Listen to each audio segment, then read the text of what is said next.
minutes of questions, and then, well, I'm just kidding. By the way, bottom of the third, 1-0 Cardinals lead, Holiday home run, still no hitter for Wainwright. Now, let's move on to city business. To be very honest with you, I don't usually come prepared with a big presentation. One, because that's typically not what I prefer to do. I like the questions and answers. That seems always to be more appropriate.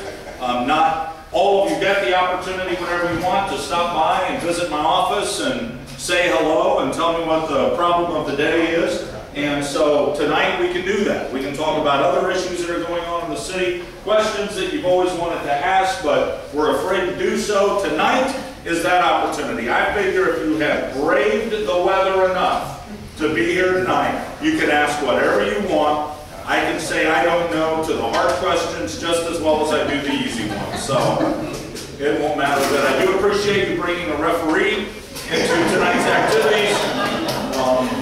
That's just so that if we get into a heated discussion, John can break Russ and I up and do so with a yellow flag ready to throw. I like that. I think that's a great idea. I don't want to get injured. I'd take it easy on you because I know you're ready to go. John Cooper does a great job for you as your alderman.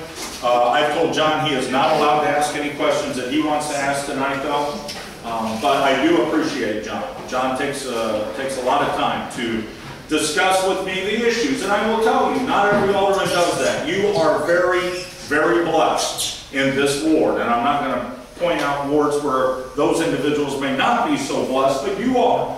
You have John Cooper and you have Steve Nichols, and both of those are outstanding aldermen.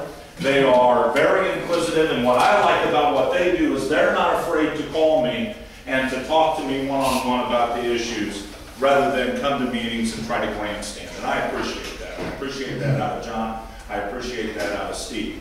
I will tell you that John so often calls me to discuss things one-on-one. He called me earlier today with a list of questions that you would all have.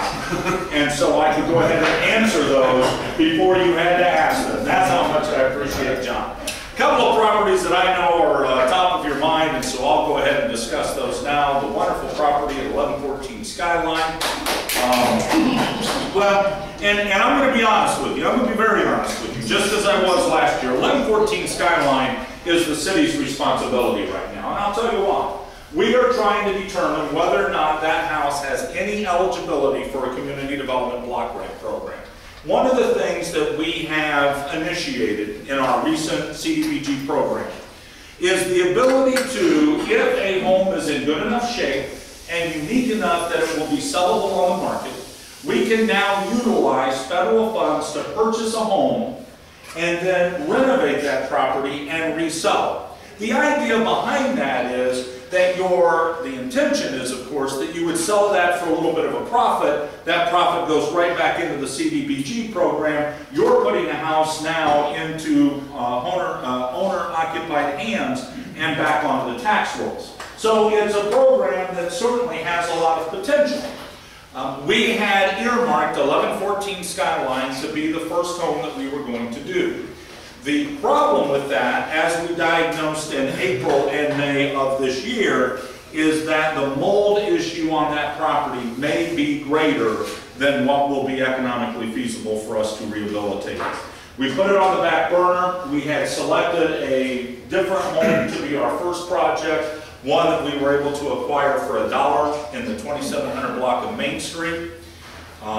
And so we're going to be doing that over the next 3 months, and quite frankly, probably over the next 45 days. John Dreher is going to be doing a rigid assessment of 1114 Skyline.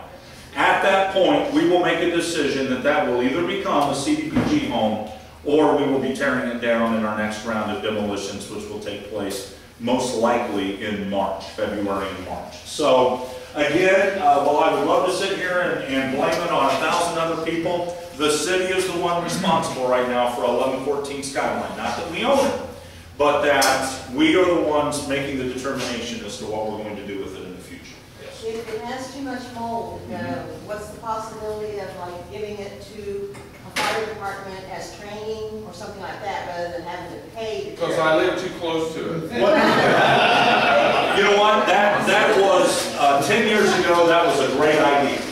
But unfortunately, the EPA no longer allows fire departments to do that. The requirements are so extensive for identifying a structure for training purposes that that home would never meet the qualifications. One, because it has mold in it. Two, any property that has any type of potential hazardous materials, mold, asbestos, anything of that nature, the EPA and State Fire Marshal will not permit you to burn it. It also is too close to another residing structure, which is another reason they would not allow it to happen. We did a couple of demolitions over on Chicago. I don't know how many of you know where Chicago is. If you know where the new Danville High School practice field is, Chicago is right in that area. There were two houses that were separated from here to probably the entranceway to the church lot.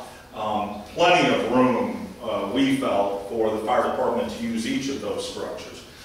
One, they felt it was too close to a residential area. Two, they were concerned about the age of the structure and what asbestos may have been in it. So it's very difficult to get permission to do that anymore. 10 years ago, you could pick any structure you wanted, pick a Saturday morning, call in all the neighborhood fire departments, set the baby ablaze, and have a good old time knocking it down. Today, EPA will not allow you to do that, will not permit you to do that. So, unfortunately, you know, we do have to expend dollars. Now, the good news is, the very good news is, thanks to a member initiative by Senator Durbin, the city of Danville received an additional $325,000 federal dollars, specifically for the purpose of demolishing dilapidated structures. We chose for that $325,000 all structures within residential neighborhoods so that we could try to make an impact on that particular neighborhood. So we're very happy about that.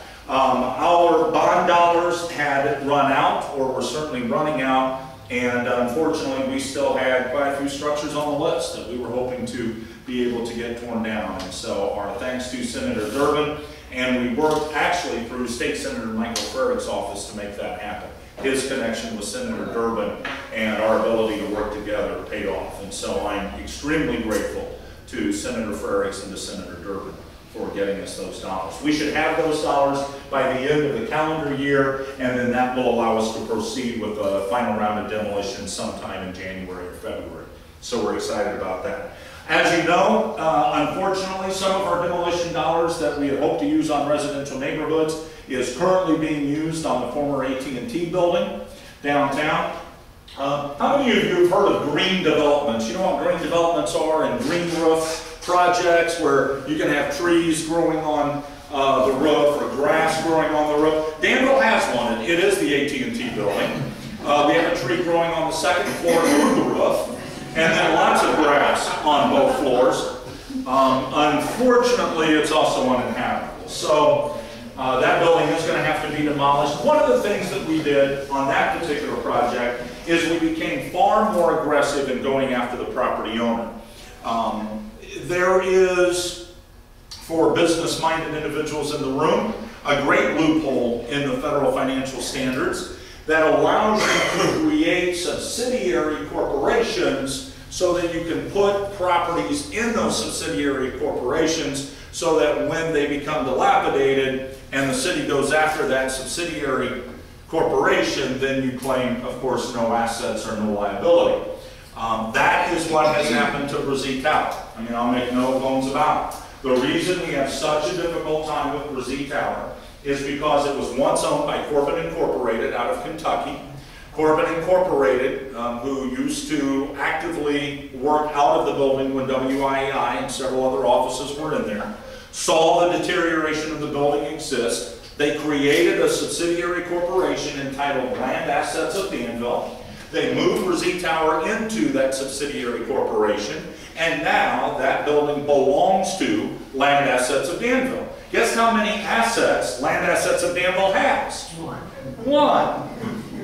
So when we go to the judge and we tell the judge that we need to get reimbursement for renovations that are occurring on the building, we need to get some repair work done on the exterior of that structure, what we end up fighting is, it's in the hands of a corporation who has one asset. We're telling the judge that asset is of no value or of no worth, therefore they have no money and no assets to charge money against to fix the problem.